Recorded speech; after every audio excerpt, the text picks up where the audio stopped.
আর নজর রাখতেই হচ্ছে ফের ব্যারাকপুরে ব্যবসায়ীকে হুমকি ফোন। ব্যারাকপুরের ব্যবসায়ী তাপস ভগতকে হুমকি ফোন। অজয় মণ্ডল, অনির্বাণ দাসের পর এবার হুমকি ফোন তাপস ভগতকে।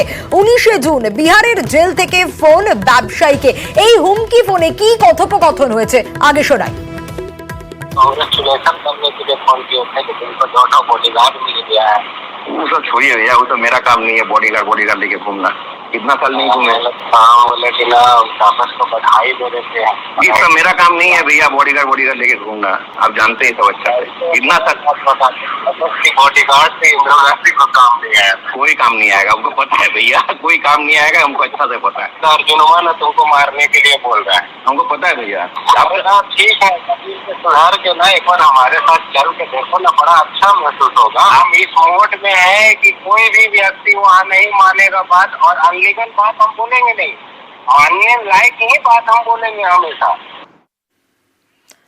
ব্যবসায়ীকে হুমকি ফোন, সেখানে কি কথোপকথন হলো আপনাদেরকে শোনালাম। এবার অরুণের কাছে যাব। অরুণ, ব্যবসায়ীকে যে হুমকি ফোন সুবোধ সিং এর 19 তারিখ, অর্জুন সিং এর নাম করে খুনের হুমকি, এমন একটা অভিযোগও উঠে আসছে এই হুমকি ফোনে যে কথোপকথন আমরা শুনছিলাম। হ্যাঁ, একদমই তাপস ভগত এবং সুবোধ সিং এর নাম সরাসরি দিয়ে বলছেন, এবং অডিওতে আমরা সেটা শুনতে পাচ্ছি। দুজনের মধ্যে বাক্য বিনিময় হচ্ছে।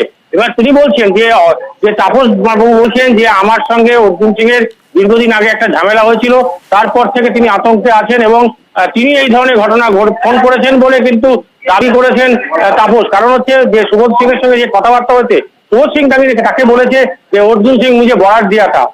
এই ঘটনায় কিন্তু অর্জুন সিং এর নাম জড়িয়ে এসছে। ফলে তাপস নিজের দুজন দেহরক্ষী তার আছে, তারপর তিনি কিন্তু নিরাপত্তার অভাব বোধ করছেন। তার বক্তব্য হচ্ছে যে তিনি ব্যাপারটা পুলিশ এবং কমিশনারকে জানিয়েছেন, এবং তার যে অডিও রেকর্ডিং সেটাও কিন্তু তিনি জমা দিয়েছেন। এই ব্যাপারে তিনি খুব ভীতসন্ত্রস্ত, তিনি ব্যবসা করতে পারছেন না। এইভাবে পরপর 3 জন ব্যবসায়ীকে কিন্তু অ্যাটাক করা, মানে ফোনে হুমকি দেওয়া হলো। আর একই নাম কিন্তু বারবার উঠে আসছে, সুবোধ সিং। এই সুবোধ সিং তাহলে একের পর এক ব্যারাকপুরে ব্যবসায়ীদের এইভাবে ধমকাচ্ছে, এটা নিয়ে কিন্তু উঠছে প্রশ্ন। এই ব্যাপারে আমরা অর্জুন সিং এর সঙ্গে কথা বলার চেষ্টা করেছিলাম। তিনি বলেছেন এইসব ব্যাপারে আমি কিছু বলবো না, এবং তিনি ব্যাপারে মুখ খুলতেও চাননি। 19 তারিখে একটা কল এসেছিল বিহার থেকে, সুবোধ সিং এরই কল। সে বলছে 2টো সিকিউরিটি পেয়েছে, ও শুনলাম, কিন্তু কোনো লাভ নেই, আমার কাজ করার থাকলে আমি এমনিই কাজ করে দেবো, যদি তোমার কিছু মার্ডার করার থাকে বা কিছু থাকে করে দেবো। সে বলছে যে আমাদের প্রাক্তন সাংসদ অর্জুন সিং তাকে নাকি আমার খুনের বরাত দিয়েছে। তো আমি পুলিশকে অলরেডি পুরো ব্যাপারটা জানিয়েছি, এবং তারা এই ব্যাপারটা নিয়ে বললো যে আমরা ইনকোয়ারি করে দেখছি যে ব্যাপারটা কতটা কী সত্যতা আছে। যে একজন ব্যক্তির নাম বলছে, যে ব্যক্তিকে আমরা সবাই চিনি, সেটা নিয়ে তো আমি সত্যি অনেক আতঙ্কিত আছি।